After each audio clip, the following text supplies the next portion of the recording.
Hey guys, welcome back with me again in this channel. On today's tutorial, I'm going to show you this long dress hack in Dress to Impress.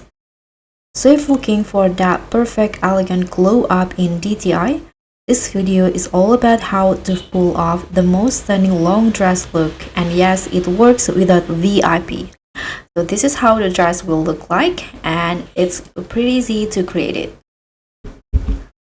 So to create the dress, you just need these two items. The first one is this dress in here. So just put it on and toggle it into skirt only and change the color to the color that you like. For example, I'm going to just go with white like this.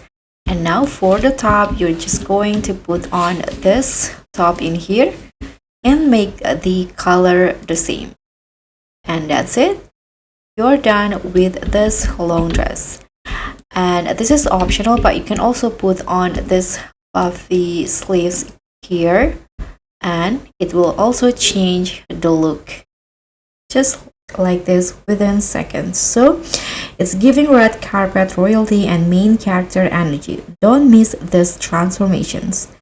So hit like if you love these dress hacks, comment your favorite formal outfit, and subscribe. Also click on thanks for more slave worthy looks in DTI. Bye!